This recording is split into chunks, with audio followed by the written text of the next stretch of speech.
ETF index mutual funds నేర్చుకుని stock మార్కెట్లో రాణించాలనుకుంటున్నారా? వెంటనే ఈ నెంబర్కి కాల్ చేయండి.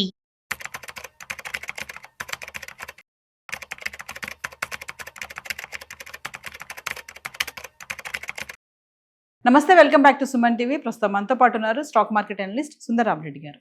నమస్తే సార్. నమస్తే మ్యామ్.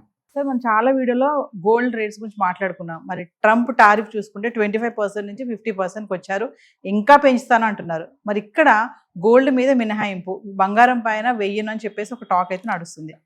బేసికల్ గా ట్రంప్ వేసిన టారిఫ్ ఒక గోల్డ్ గురించి అనేం కాదండి. స్విట్జర్లాండ్ వాళ్ళతో వాళ్ళు ట్యాక్స్ డీల్ పెడుతున్నప్పుడు ఏంటంటే అక్కడ 100 హౌన్స్ బార్స్ మీద ట్యాక్స్ లేకపోతున్నారు, రూమర్ క్రియేట్ అయింది అనమాట. అందుకని స్విట్జర్లాండ్ యాక్చువల్గా గోల్డ్ ఎక్కువ ప్రాసెసింగ్ జరిగే హబ్ అనమాట. స్విట్జర్లాండ్ ప్రపంచం మొత్తం అక్కడి నుంచి గోల్డ్ ఎక్కువ పోతూ ఉంటుంది అనమాట. అక్కడ గోల్డ్ బార్స్ మీద పర్టికులర్గా 100 గ్రామ్స్ గోల్డ్ బార్స్ మీద ట్యాక్స్ చేస్తున్నాడని రూమర్ వచ్చింది.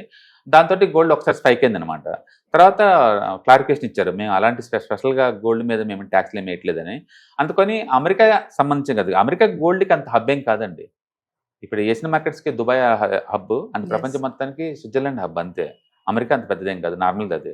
కాబట్టి ట్రంప్ టారిఫ్ పుణ్యం అంటూ కాదు అది. ట్రంప్ టారిఫ్ వల్ల వచ్చిన సైడ్ ఎఫెక్ట్స్ వల్ల వరల్డ్ మార్కెట్స్ మొత్తం అన్సర్టనిటీ గురైనాయి. ఆ అన్సర్టనిటీ వల్ల గోల్డ్కి డిమాండ్ పెరుగుతుంది అనమాట. ఎప్పుడైనా గోల్డ్ పెరుగుతుంది అంటే ఒకటే రీజన్ అండి, ప్రపంచవ్యాప్తంగా అన్సర్టనిటీ రన్ అవుతుంది అనమాట. సో అన్సర్టనిటీ ఆగిపోతే గోల్డ్ డ్రాప్ అవుద్ది ఆటోమేటిక్గా, గోల్డ్ ఆటోమేటిక్గా డ్రాప్ అవుద్ది. అయితే అందరూ అంటున్నట్టు గోల్డ్ టూ మచ్గా డ్రాప్ అవుద్ది అంటే లేదు. ఎందుకంటే ఈసారి సెంట్రల్ గవర్నమెంట్స్ కొంటున్నాయి, వరల్డ్ వైడ్గా అన్ని బ్యాంక్స్ కొంటున్నాయి. ఎవ్రీ మంత్ మీరు డేటా కనుక చూసుకుంటే ప్రతి బ్యాంక్ ఎంతకంత యాడ్ చేసుకుంటూ పోతూనే ఉంది. అందుకని డ్రాప్ అంటూ అవుతుంటే సెంట్రల్ బ్యాంక్స్ కొంటా ఉంటాయి.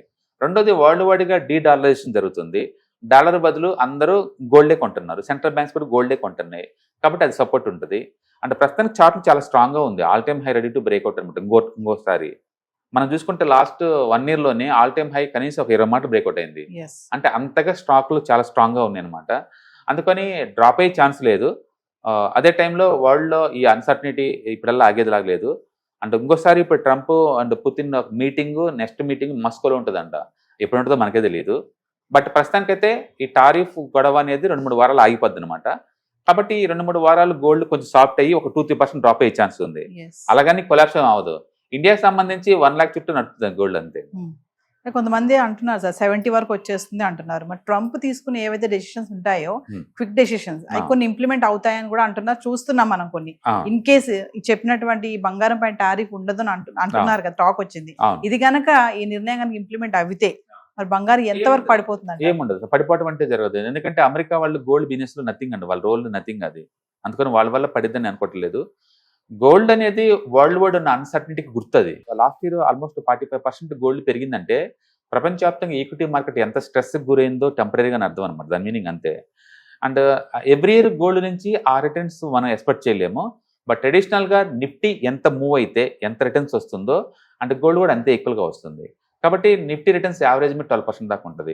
మీకు ఎక్స్పెక్టేషన్ 12 కావాలి అనుకుంటే కనుక గోల్డ్ ఎప్పుడైనా తీసుకోవచ్చు. 12% కావాలనుకుంటే ప్రతి ఎసెట్కి సైకిల్స్ ఉన్నట్టే గోల్డ్ కూడా సైకిల్స్ ఉంటాయి. ఆ సైకిల్ లాస్ట్ ఇయర్ అనేది పీక్ లెవెల్ అనమాట. అందుకని 45% దాకా మూవ్ అయింది. ఈ సంవత్సరం నెక్స్ట్ ఇయర్ టూ మచ్కి మూవ్ అవుద్దంటే అవ్వదు. అలాంటి ఎక్స్పెక్టేషన్ ఏమో పెట్టుకోకూడదు మనం. Average expectation 12%. అందుకని నేను అనుకున్నది ఏంటంటే, ఇంతకుముందు మనం అన్నట్టు మ్యాక్సిమం 1.1 lakh దాకా పోతుంది.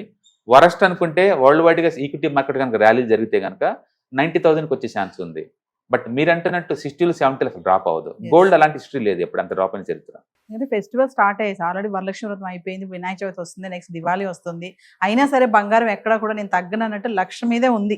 బేసికల్ గా ఇండియా అనేది ఒక చిన్న ముక్కండి గోల్డ్ కి. వరల్డ్ మొత్తం కమోడిటీస్ అన్ని కూడా వరల్డ్ వైడ్ చూడాలి తప్ప మన ఇండియన్ సెంట్రిక్ చూడకూడదు.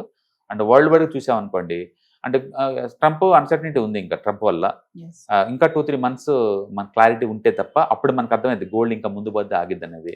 బహుశా 2-3 months లో మనకు డిసైడ్ అవుతుంది. అప్పుడు దాకా ఉంటుంది. మీ అనాలిసిస్ ప్రకారం ఎంత వరకు వెళ్ళొచ్చు అంటారు? ఈ సంవత్సరం ఎండింగ్ కల్లా మేబీ మంచి బుల్లి స్ట్రక్చర్ లో ఉంటే 110 దాకా పోద్ది, 1,10,000 కలుతుంది ఇండియాలో. అండ్ ఒకవేళ ట్రంప్ టారిఫ్ని తగ్గించి ఇండియా మీద, చైనా మీద కూడా తగ్గిస్తున్నాను, ఇంకా ఇంతకన్నా టారిఫ్స్ వారి ఏమి ఉండదు అని డిక్లేర్ అయింది అనుకోండి, గోల్డ్ ఖచ్చితంగా డ్రాప్ అవుతుంది. బట్ మీరు అన్నట్టు 60-70 కాదు, బిలో 1 lakh 95, 99 అట్లా వచ్చి 90 దాకా అవుతుంది. నేను అనుకున్న రేంజ్ అంటే దగ్గర కిందకు వస్తే 90, పైకి వెళ్తే 1,10,000 అనుకుంటాను. ఈ రేంజ్ లో ఉంటుంది. ఎక్కువ ప్రాబిలిటీ 1,00,000 దగ్గర రొట్టె అవుతుంది నెక్స్ట్ 1 or 2 years వరకు కూడా. సో ఫైనల్ మరి కమింగ్ టు ఇన్వెస్ట్మెంట్ పరంగా చూసుకుంటే ఈ టైం కరెక్ట్ అంటారా గోల్డ్ పైన? నేను అంటే ఏంటంటే ఒక గోల్డ్ మీద ఇన్వెస్ట్మెంట్స్ దాని మీద ఎందుకు పెట్టాలి, మీరు ఏదో మల్టీ అసెట్ అలొకేషన్ ఫండ్స్ ఉంటాయి కదా, అందులో పెట్టారనుకోండి, వాళ్ళు డిసైడ్ చేస్తారు కదా ఈ టైంలో ఏది అసెట్ బాగుందనేది, వాళ్ళు దాంట్లో దాని తగ్గట్టు ఇన్వెస్ట్మెంట్ చేసుకుంటూ పోతారు కదా. అందుకని ఒక అసెట్ మీద మోజుతోటి మొత్తం డబ్బులు దాంట్లో పెట్టే బదులు మనం మల్టిపుల్ అసెట్లో పెట్టడం ద్వారా ఏంటంటే ఏది హాట్ అయితే దానికి వాళ్ళు ఎక్కువ అలొకేట్ చేస్తారు కాబట్టి ఎక్కువ బెస్ట్ రిటర్న్స్ వచ్చే ఛాన్స్ ఎక్కువ ఉందన్నమాట. అందుకని మనం విడిగా కొనే బదులు మీకు గోల్డ్ మీద మోజు ఉందంటే better to buy with multi asset allocation funds. లేదంటే ఈక్విటీ అనుకోండి, మోర్ వాలిటిలిటీ అయినా సరే తక్కువ రేటుకి వస్తాయి కాబట్టి మోర్ పెరిగినప్పుడు అమ్మేసుకోవచ్చు కాబట్టి అది ఈజీ అనమాట. అంతే. లేదా ఎక్స్పెక్టేషన్ నీకు 12 అనుకున్నప్పుడు కొనుక్కుంటూ పోవచ్చు ఎవ్రీ మంత్. తగ్గితే 90, పెరిగితే 1,10,000 నెక్స్ట్ 2 years వరకు అదే రేంజ్ లో ఉంటుందని నేను అనుకుంటున్నాను. హాయ్, మార్కెట్స్ చాలా వాలటిలిటీ ఉన్నాయని భయపడుతున్నారా? మార్కెట్ ఆల్ టైమ్ హైలో ఉందని దూరంగా ఉండాలనుకుంటున్నారా? ఏది రైట్ టైం మార్కెట్లో ఎంటర్ అవడానికి, ఏది బెస్ట్ టైం మార్కెట్లోంచి బయటకు పోవడానికి తెలుసుకోవాలనుకుంటున్నారా? మార్కెట్లో mutual funds, ETFs, index funds ద్వారా మనీ మేక్ చేద్దాం అనుకున్నారా?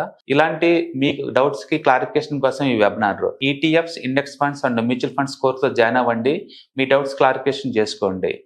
Every month Saturday, Sunday and Monday conduct చేసే ఈ కోర్సులో మీకు ఈటీఎఫ్స్ అంటే ఏంటి, ఇండెక్స్ ఫండ్స్ అంటే ఏంటి, మ్యూచువల్ ఫండ్స్ అంటే ఏంటి, different type of ETFs, index funds, mutual funds అంటే ఏంటి, ఇందులో ఇన్వెస్ట్ చేయడం ద్వారా లాంగ్ టర్మ్ లో వెల్త్ ఎలా క్రియేట్ చేసుకోవాలా, షార్ట్ టర్మ్ లో ఎలా వెల్త్ క్రియేట్ చేసుకోవాలా, ఎనీబడి కెన్ ట్రేడ్ ప్రోగ్రామ్ ఎలా పార్టిసిపేట్ చేయాలా, ఇలాంటి అన్నిటికీ మీకు ఆన్సర్ దొరుకుతుంది. కాబట్టి మీకు ఎవరికన్నా ఇలాంటి వాటిలో వెల్త్ క్రియేట్ చేయాలని కనుక ఇంట్రెస్ట్ కనుక ఉంటే కింద స్క్రోల్ అవుతున్న నెంబర్ కి కాల్ చేయడం ద్వారా మీ సీట్ ని బుక్ చేసుకోండి. Thank you.